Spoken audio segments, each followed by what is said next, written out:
respuesta que no se van a creer ni los que están detrás de usted, porque ya no le cree nadie.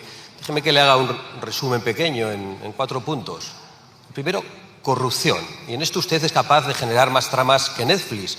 Luego afirma no saber nada. No sabe nada de los negocios de su mujer, no sabe nada de los manejos de su hermano, nada de Ábalos, nada de Cerdán, no sabe nada de Koldo, con aquellos con los que compartió el habitáculo de un vehículo durante miles de kilómetros, aunque esto de la amnesia debe ser algo familiar, porque su hermano ni siquiera recordaba el puesto de trabajo que le habían creado, dónde estaba y dónde tenía que ir a trabajar. 2.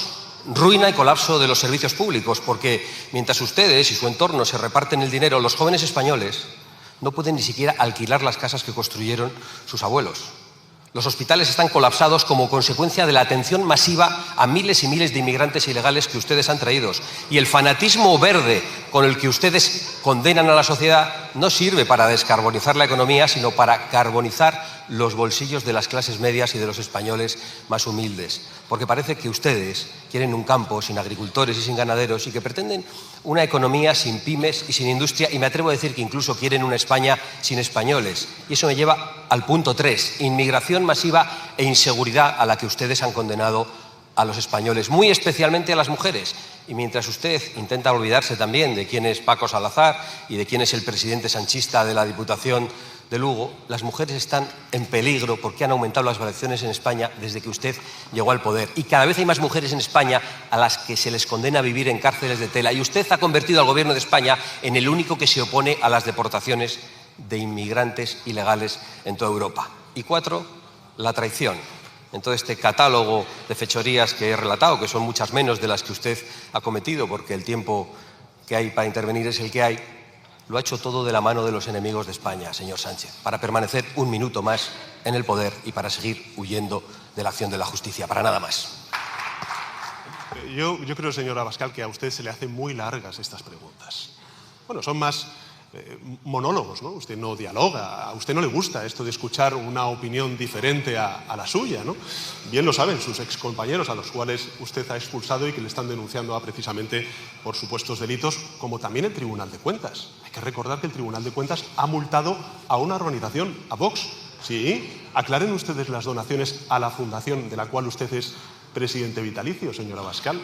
En todo caso, nosotros tenemos una opinión bien distinta de lo que ha pasado este año. Creemos que este año hemos acabado mejor de lo que lo empezamos.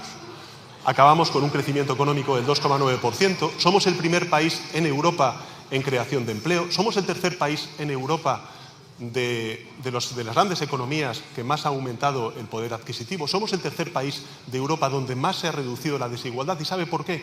Porque este gobierno lo que está haciendo es fortalecer el estado del bienestar, la sanidad pública, la educación pública, la dependencia, todas las políticas que, por cierto, están en manos de las comunidades autónomas. ¿Y qué es lo que sucede?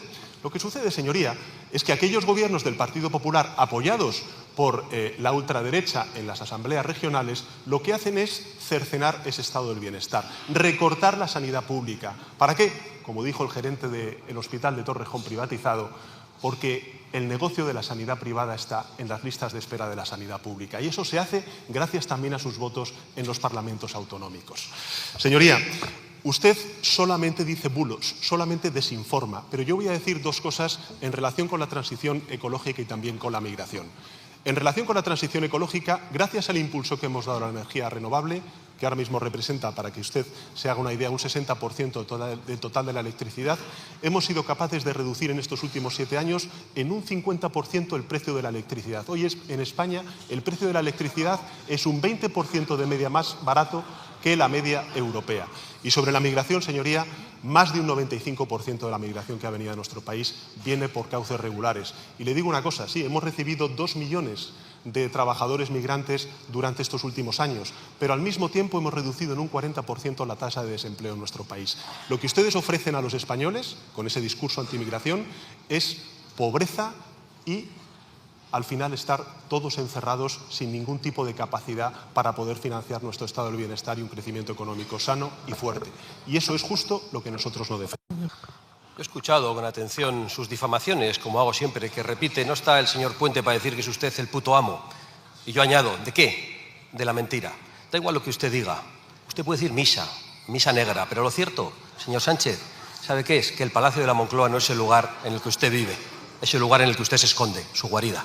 El Congreso arde y el choque entre Santiago Abascal y Pedro Sánchez deja una de las sesiones más tensas de los últimos tiempos. Sin rodeos y sin bajar el tono, el líder de Vox aprovecha su turno para lanzar un balance demoledor del gobierno, acusándolo de corrupción, ruina económica, colapso de los servicios públicos, inseguridad creciente y traición directa a España. Abascal arranca con una frase que sacude el hemiciclo, comparando al presidente con una fábrica inagotable de tramas capaz de producir más series que Netflix. A partir de ahí, insiste una y otra vez en una idea clave. Sánchez dice no saber nada de los negocios de su mujer, de su hermano, ni de los casos que salpican a su entorno político. Ábalos, Cerdán o Koldo, una ignorancia que Abascal presenta como fingida y calculada. El discurso conecta esa supuesta corrupción con la vida real de los españoles, jóvenes que no pueden alquilar las viviendas que levantaron sus abuelos, hospitales desbordados y una presión creciente sobre los servicios públicos,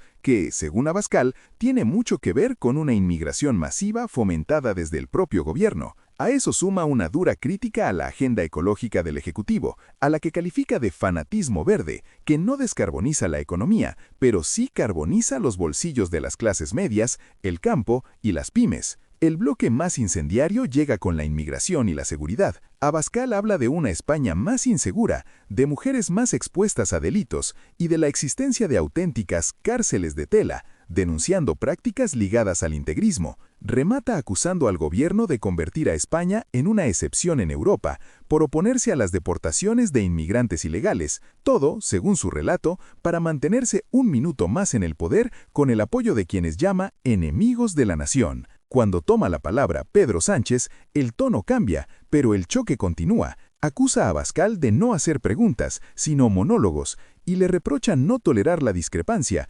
recordando además denuncias internas y sanciones del Tribunal de Cuentas a Vox. El presidente intenta devolver la acusación de corrupción mencionando las donaciones a la fundación vinculada a Abascal. Sánchez dibuja entonces un país muy distinto: crecimiento económico, liderazgo en creación de empleo, mejora del poder adquisitivo y reducción de la desigualdad. Defiende el fortalecimiento del estado del bienestar, presume de transición ecológica con energías renovables y asegura que la inmigración en España es mayoritariamente regular y necesaria para sostener el sistema. Pero el cierre vuelve a incendiar el ambiente. Abascal regresa al atril, acusa a Sánchez de mentir y difamar y lanza una frase final que provoca aplausos en su bancada. La Moncloa no es donde vive, es la guarida donde se esconde, el amo de la mentira. Si te interesa este tipo de análisis sin filtros, suscríbete a La Trastienda del Poder, deja tu like y participa en los comentarios. Aquí no repetimos titulares, desmontamos el discurso y vamos al fondo del poder.